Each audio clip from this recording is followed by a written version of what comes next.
The universe has something very special in mind for me, and I'm willing to wait for this perfect relationship.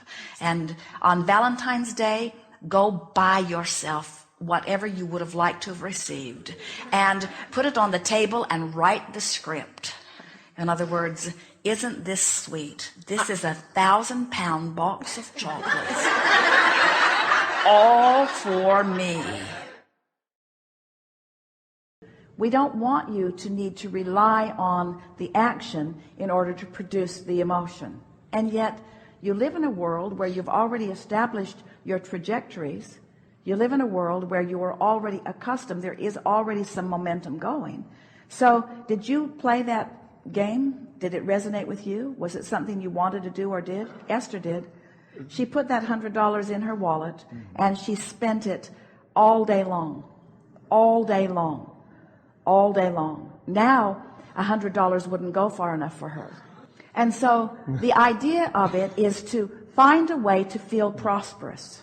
And knowing that when you feel prosperous, the law of attraction will say, well, here's a prosperous path and here's one. In other words, in today's conversation, that game, you know, the $100 process, we've explained it well enough for you here, puts you on a trajectory of prosperity. So that prosperity must find you. And the stories that came back to Jerry and Esther from people who began that process of all kinds of things that began happening in people's experiences.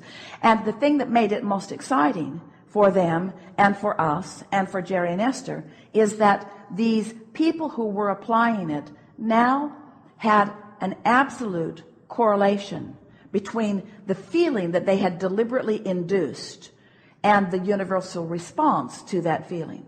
You could use that process to work for you, or you could use that process to work against you. But if we can convince you that you're wanting to do anything that you can that makes you feel good because that means it's working for you. So, in the same way, in the absence of a relationship, you have to look for the components of what a relationship would feel like and acknowledge that you've already got something comparable to that $100 bill. In other words, Esther, because she was so sort of dependent upon the relationship that she had with Jerry for company, for good company, for all kinds of intertwining in all kinds of different ways, so she just started noticing, well, this is a really fun person to talk to on the telephone, and this is a really meaningful person to talk about here. In other words, she began noticing that there were lots of ways of satisfying that relationship in lots of different people, and in doing so, there's no absence of that vibration, because what you're reaching for is happiness in the now. Yes, you have to find a way of soothing the void, but that's even backwards in the way we're saying it to you, because when we say soothe the void, what are we focused on? The void. So let's focus upon the soothing, not the void, the soothing. Well, Abraham, what am I soothing? The void. Well, then think about being soothed. Think about feeling good. Think about having fun. Thinking about being at one. Think about your inner being. Think about source energy who is always with you. We want you to know that the reason that most people are looking for a partner is because they're trying to fill the void that really can only be filled with alignment. Anything that makes you feel satisfied with where you are is a beneficial thing. Now, often that scares our physical friends. They think, oh, you ghost. You're not really interested in our manifestation. You're just interested in us satisfying ourselves in the absence of what we want. And if I get really satisfied with the absence of what I want, then the universe won't give it to me, because I learned from my mother the way to get things was to throw a fit. And if I act happy before I get the thing that I know I need to make me happy, then is the universe going to really give up the goods? And we say, oh, please tell us we're past that understanding. That you understand that you never get anything through throwing a negative fit. You always get it through soothing your point of attraction. It's the whole point of understanding what your grid is. It's the whole point. And so with this grid conversation, what we're wanting to lead you toward is choosing the disc that you want to be on without needing an excuse to be on it. Now, you can get to any feeling of alignment with who you are in an unconditional way. But in the moment you say, my mother is in a bad mood, or my mother is negative, now you've made her the condition that prevents you from this mood. That's not unconditional love. That's conditional love. Now you need to control your mother. Now you need to have better timing. Now you need to teach her what you know. It's too long. You don't have enough years, and neither does she. In other words, you can't depend on somebody else to get it. You've got to be unconditional in your love. And before you are going to be able to be unconditional in your love, you got to understand what it is.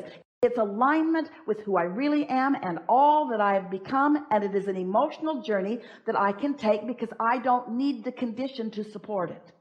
Yeah. Conditional love says, give me more money and I'll feel better. Unconditional love says, apart from the money, if I can stay off that subject for a while, if I can give myself permission to feel good even before the money comes, and I can practice the unconditional vibration of prosperity without needing the condition of money to support it or to substantiate it or to justify it or to validate it, if you can be unconditional in your vibration, and you were born unconditional in your vibration, you see, but you codependently trained each other away from it. You've lost track of this relationship with your inner being because there are some rewards that others will give you.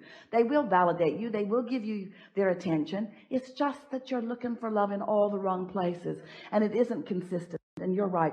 There's no one on this planet who wants to love you more than your mother does. But if she is not in sync with who she is, she has no love to give. What she has is where she is. And you've got to give yourself permission to hold yourself in a place where you can consistently, unconditionally line up with love, and then you can shine your ever-ending attention upon your mother, unattached from her behavior. Because you went to the source of the well, you went to the source of love, you found it, you did it often, you stabilized there, you cared about it, things happen, occasionally you get your back window blown out. It helps you to know what you're doing. You just keep regrouping and trying again and finding alignment until before you know it, you're so stable and you're so sure that no matter what happens, you don't get off your game. You understand that you are source energy in a physical body and that you're supposed to have a good time. If you're saying something that doesn't feel good, turn it so that it feels a little better. If you're thinking something that doesn't feel good, turn it so that it feels a little better. And it is our promise to you. It won't be long before you'll be standing in such alignment, compliance, harmonics with who you really are, that not only will the world take on a whole different look to you as you're seeing it and smelling it and hearing it and tasting it and touching it through the eyes of Source, but the law of attraction evidence that then makes its way to you and the fun that you will have with the cooperative components. Everybody that's coming to you is a cooperative component to what you've got going on right now. And if you're offering a mixed bag, then they are a mixed bag. And you know what's really funny about most of you? You don't notice the mixed bag until they are it. Why would Source continue to love when somebody doesn't deserve it? Because from the perspective of Source, they always deserve love. And if you choose to not love someone, then you pinch yourself off. Didn't see that one coming.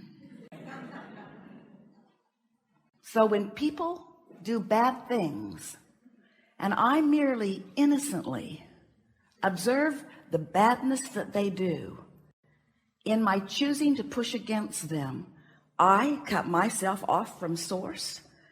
And we say the operative words are, you cut yourself off, because Source is still there for you. Isn't it nice to know that you have guidance within you that lets you know at all times what your relationship is with that broader perspective?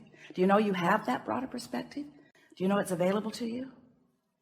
You know that even though you're in these bodies, that larger part exists and is aware all the time, interested in this moment, in this powerful moment, where who you are and who you're letting yourself be have the potential of converging, but you hold the power of the convergence. Do you know that? So Abraham, does that mean that Source can't love me enough to penetrate my hatred?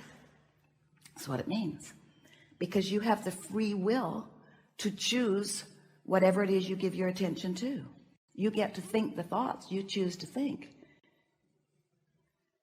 There's no negative repercussion in the sense that there is no assertion.